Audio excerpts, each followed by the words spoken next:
Dibs and I talking out this Giants offense because I think rightly so we react to the record. And I see a bunch of the texts that have come in, and I'm not sitting here saying I think the Giants are a good baseball team or the rest of the season they're going to get back to 500 or all that. In fact, I have a bet on the record, and you and I are on the same side of this. Yeah, we are, Grandy. The Giants will not get back to 500 this year. That was made a while ago. Right. Things look worse since then, honestly. We made the bet, and they immediately won. I think they beat the Dodgers to get to 6 below 500. Yeah. And it was like, okay, maybe. Honestly, I was thinking like, I might be in some trouble here.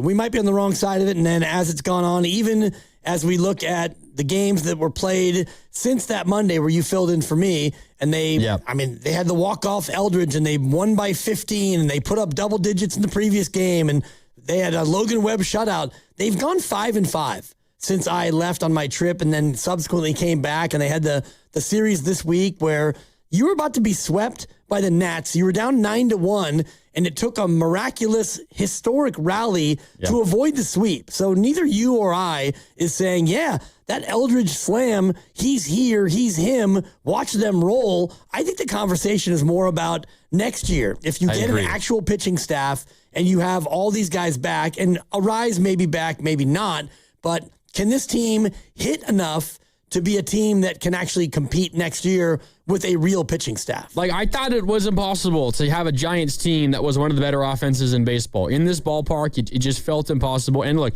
I pointed it out. I think you have as well. Willard has.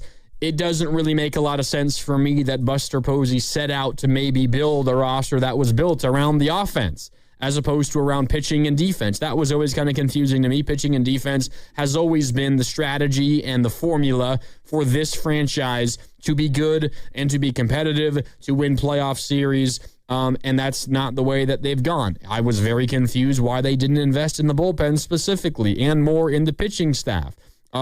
We saw that. We see this from the 707 on the text line, 888-957-9570. The 707 texts, we all knew the offense would be good. The pitching staff and not doing anything about it is what ruined this season. And I'm with you. I'm not disagreeing with that. The 408 says, Dibs always says, you are what your record is. They're not good. They are sub 500. Yes, they are one of the worst teams in baseball record-wise. They absolutely are. They've been terrible. I've written off this season already. But there's a lot, I think, out there, or there has been at times this year, that it, I think, sounds like not only is this season done and dusted, but it feels like your confidence or your belief that something good could happen next year also feels done and dusted. And all I'm going to say is I think this offense is not this good realistically over the course of an entire season, but you look at who their bats are, the emergence of Bryce Eldridge, how good Jung-Hoo Lee has been this season. Of course, he's not going to have a hit streak for the rest of the regular season. I know that. But you see the growth from some of your young players, the introduction of Eldridge, the veterans that are so much better in the last month and a half since the end of April. Like, yeah, I think this could realistically be a pretty darn good offense. The question then becomes, what are you going to do to help the pitching staff? Which I think brings us to Logan Webb, Dibs, because I've heard a lot of talk about trading Logan Webb potentially. I think you trade Logan Webb if you're going to completely bottom out and you're going to restart. But given what this offense is, I don't know if you can restart because you have a pretty good group of hitters. It depends on what you can get for Logan Webb, and depends on whether or not he wants to continue to pitch for this team and have the frustration of what happened his last outing where you go 8 and you kick it over to the bullpen and your lead gets evaporated. Yeah. And you don't get the win. I'm not saying that that's enough to make him want to go somewhere else, but he's been here, and it's been a lot of that. I wouldn't blame him if he was frustrated at this point, honestly. Certainly, he's been a guy who's top 3 he's been the league leader the last 3 years in innings pitched. He's out there taking his turn, doing his thing, pitching very, very well, and he's always in the Cy Young running. He doesn't win it, but he's in the top 4 or the top 10 virtually every year. And so if he gets to a spot where maybe he wants to go compete and be on a better team elsewhere, you don't hold that against him. And also, if you get closer to the deadline and there's a team out there who is contending and they really want a starting pitcher, you might be able to get a king's ransom for Logan Webb. And it's not to say that you're going to look for, 18-year-old prospects. You might get a AAA prospect. You might get somebody who is, ready to roll next year, whether it's a pitcher or a hitter. And you might be able to flip Logan Webb into a lot more than what he might be. Yeah, I mean, everyone has a price, right? Like, everybody has a price. Oh, I don't want to trade Bryce Eldridge, but if the Royals call and say, we'll give you Bobby Witt for Bryce Eldridge, you say, yeah, okay, right. I'll take Send Bobby him on Witt, over, yep. right? Everybody has a price. So there is, of course, a world where some team makes an amazing offer for Logan Webb and you can't deny it. But I'm going to look ahead to next year, Dibs, and I'm going to say, all right, you got Bryce Eldridge, you've got Rafi Devers, you've got Matt Chapman, you've got Willie Adames, and you've got Casey Schmidt. And who am I missing? You got Jung-Hoo Lee, all right? And you got Elliot Ramos maybe in there as well. And then you figure out who your catcher is. If it's going to be Susac, you figure out who your center fielder is. You know, maybe you do re-sign Luis Ariz this offseason. I would be surprised. Somebody else is probably going to give him more money than the Giants would be willing to give him. That's just my guess, considering how good he's been defensively this year, which I think was his holdup in free agency this offseason. But that's a pretty good offensive group. So if you're trading away Logan Webb, Dibs, from an already depleted and hurting pitching staff, both the starters and the bullpen, I don't know how you can realistically think you can put together enough around the pieces that are remaining to be competitive. But you have a good offense.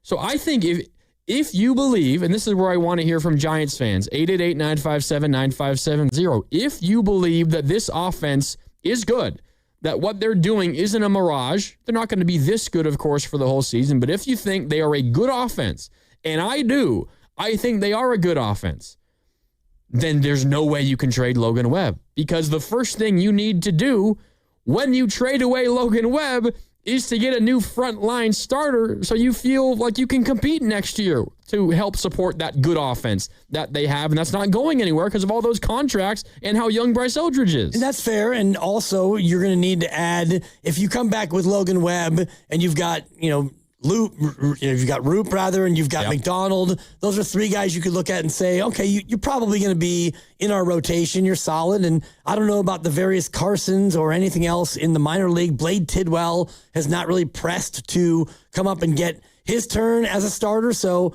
I don't know if you have the internal solutions. Either way, you're going to have to go out and find a frontline pitcher. I think Robbie Ray will likely be gone. Probably be traded. Yep. I mean, traded. Probably. Again, if you can get something for him, and you can also think about trading Luis Ariz. I don't know what the market will be for a second baseman who is a singles hitter. I don't know if there's a team out there who is going to contend that would look for Ariz as a piece. But yeah, those are guys who will get a little bit back or something back. But if you wanted to really make a move and get a haul, it's Logan Webb. And it's Logan Webb with 2 more years of team control. And I talked about the 2 timelines before the break where you've got 2 teenagers in the international pool who are shortstops. And then you got Johnny Level in there as well. You've got a 17, an 18, a 19-year-old, 3 really high-rated prospects who are probably going to be ready to go in 3 to 5 years, you would think. So maybe that's more. The second timeline. So you can make a trade with Logan Webb to bolster that timeline with really top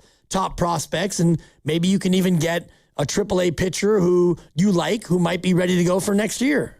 So you're going to trot out kind of a similar team this year, but maybe probably arguably even worse as a pitching staff, but maybe a similar offense? For next year? Yeah, next year. For next year, you'd have to go out there. If you trade Logan Webb is what I'm saying. Well, it depends on what you do in the free agent market. And I'm just looking at the free agents coming up this next year. You've got Dylan Cease will be a free agent. But you can't possibly sign a free agent, at least, and get monetary value back of what you'd have for Logan Webb, because you said it yourself, under team control and under pretty good value.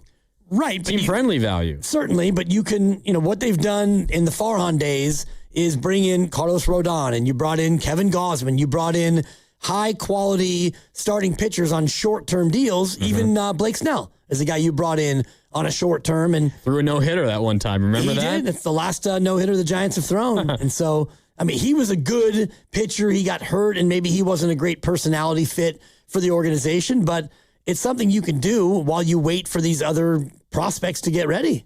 Yeah, I'm just having a hard time buying that. And look, okay, you guys had John Heyman on yesterday. Of course, the New York Post, Bleacher Report, MLB Network. You guys asked him about Logan Webb and the trade deadline. Here's John Heyman on if the Giants should be interested or should be intrigued to trade Logan Webb. Here's John Heyman yesterday. I mean, I think they get a good haul, right? I mean, was it 90 for 5, something like that, yep. right? That's obviously a good team-friendly deal, even with him not having one of his better years right now. I think people believe in him. Did the WBC affect him a little bit? I'm not sure, but I do think you should be able to get quite a bit if you do entertain offers. And I mean, the position they're in now, they probably should at least entertain offers. Tough to trade a top-of-the-rotation starter under any circumstance, though, particularly with years to go. We don't see those kind of pitchers traded very often. But I would say listen, yes, definitely. I don't think there's anything wrong with what John Heyman said. You always should listen. You should always listen on everybody. I think not listening is a disservice. You're not doing your job well. I just don't think there's going to be an offer that makes me willing to pull the trigger, because I think you desperately need Logan Webb to be competitive next year, and I think you can be competitive next year, as crazy as that sounds given the record they have right now. You can, and the other piece of this, which is the elephant in the room, it's really the rat on the table, and I'll put it there and see if Pasta, he knows where it is. Man, put that thing on the table. Brought to you by Atco Pest Control. He's worked all 3 shows. He knows where everything is. 2 rats? Really? I mean, it's a lot of rats. We may have possible rats eating our figs on our fig tree. Stay tuned for that. There'll be a rat trap set, and if not, I will call Atco. At least they're not in the house, dude. Well, we had a little bit of an issue in the garage before, and so your boy had to step in and set a couple of mouse traps, and kaboom. Problem solved. Boosh. That's right. It was a boosh, and I had to empty the trap, which is never pleasant. However, the rat that I had put on the table as we circle back is the CBA and what's going to happen with the collective bargaining agreement. So to your point, a Logan in the hand is worth 2 in the bush. You know what you're going to pay Logan. And if you have to go out there on the market, you don't know what the CBA is going to be and how much you want to pay. The other piece of it, though, and I'm looking at next year's free agents for pitchers, you've got Corbin Burns, Skubal, Sonny Gray, who I cannot believe is 36 years old. Oh, he's been around forever. Apparently I have too, because I remember his debut when I was on this very station. What year was that? Do you remember? Oh, it had to be 2013, I would just guess. I was going to say like 2012, maybe even 2011. It's been a long time. You do have a lot of like quality, good starting pitchers who will be on the free agent market, including Kevin Gausman, the aforementioned, Chris Bassett, former A. The Bassett Hound. That's right. So I'm not saying that you want to like rely on that, but I mean, that's out there. In 2013, you were right. The guys in the back checked it. Yeah. 2013, the debut for Sonny Gray, and he's still going. He's been pretty good as recently as like last year, 2 years ago. I don't know if that means he's going to be good next year. There are some options for you in free agency. I think this comes down to, look, I think the Giants' offense is good, legitimately good. Top half of the league for sure, and top 10. I think they are legitimately a top 10 offense in baseball. That should be the case for the rest of this season. I think it should be the case for next year as well. Even if Arise isn't back, figuring out what they do in center field, whatever, I still think they're a top 10 offense. If you are a top 10 offense, you do not sell at the trade deadline this year to the point of damaging next year's team, because you have an asset that is your offense that can carry you and can lead you to being competitive. It means you trade away Luis Arias, you trade away Robbie Ray, because those guys might not even be back next year with you anyway. You get what you can get for those guys, but you don't trade Logan Webb.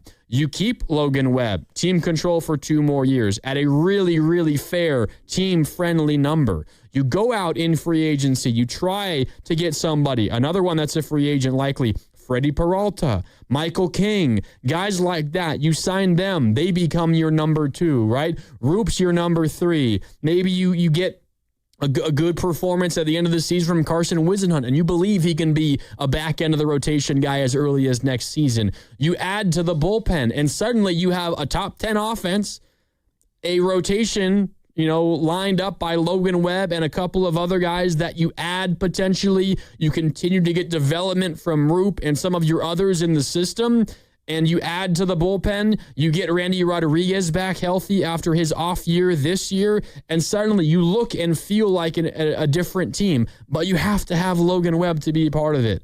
Because of my belief in the offense, Dibs, I am just 100% out. I'm not trading Logan Webb because I think the team could be decently good next year, and I want to see just how good they can be. They could be good, but also at the same time, when you have an asset like Logan Webb, and if there is a high demand for him at the deadline, which is still about 8 weeks away. And if you realize that you can get prospects for now and prospects for later, and you can get a haul that's going to help you not only get better in a year or two, but maybe in 5 years, I do think you have to have an eye on the two timelines idea, because I don't want to wait 5 more years. Well, you don't have to wait, because if you can get a prospect who is going to be ready-made for next year, right now the farm is better, but the farm is still, like, based on who you want to believe, if it's Keith Law or MLB. It's better in the lower you're levels. You're a bottom 10 farm, though. You're not a top 10. You might be in the bottom of the middle 10.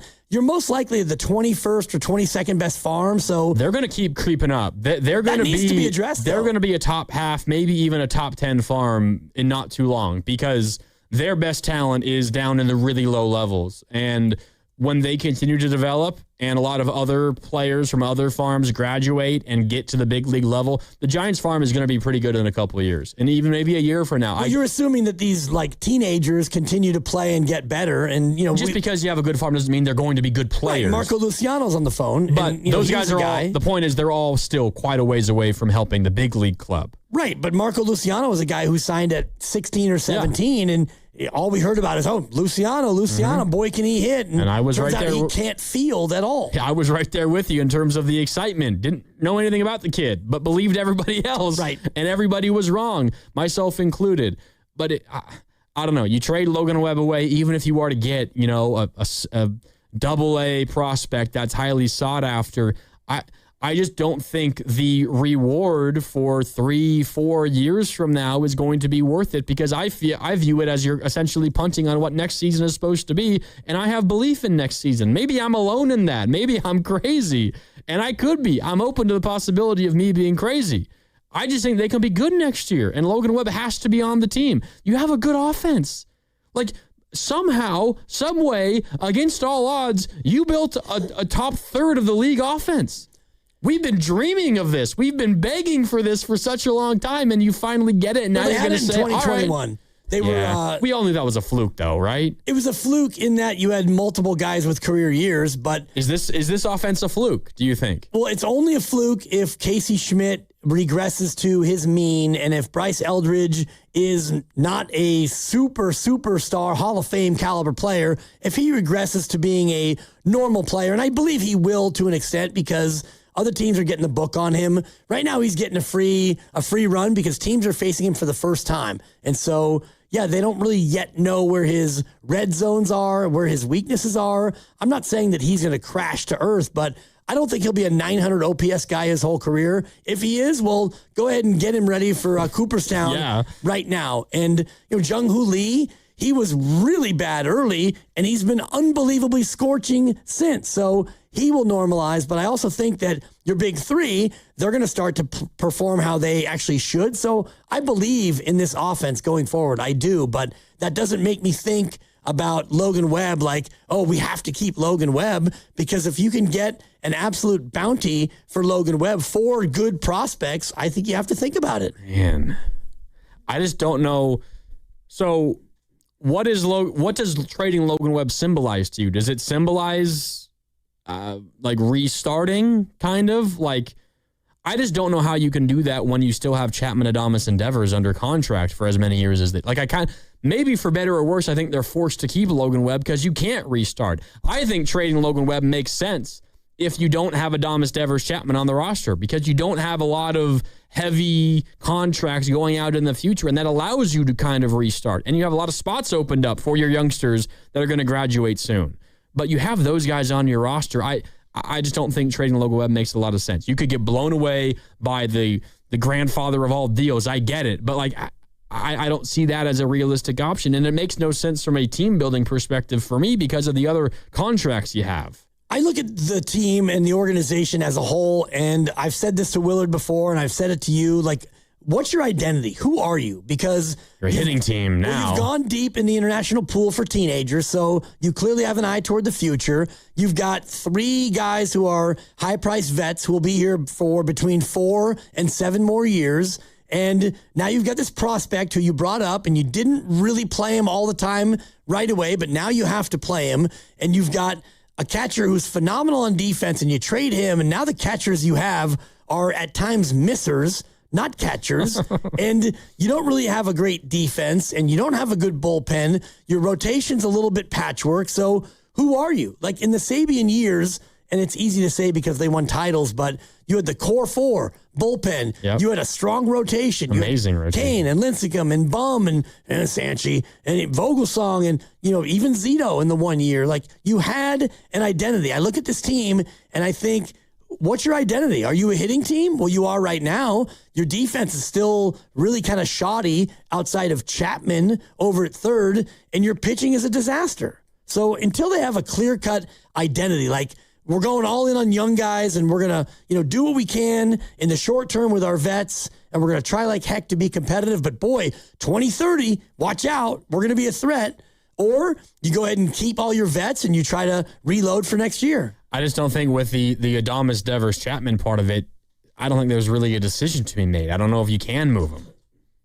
Unless you eat all the money or a big chunk of the money. I don't know if the ownership group is going to be willing to do that. No chance. So you're kind of stuck in terms of maybe not having to go for it 100%, not, breaking spending records, and who knows, of course, what the new CBA is going to determine. But with those guys on your roster, I feel like you kind of have to keep going for it. That might be ultimately a good thing.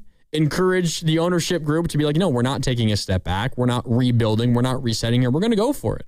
And I think that means Logan Webb's on the roster.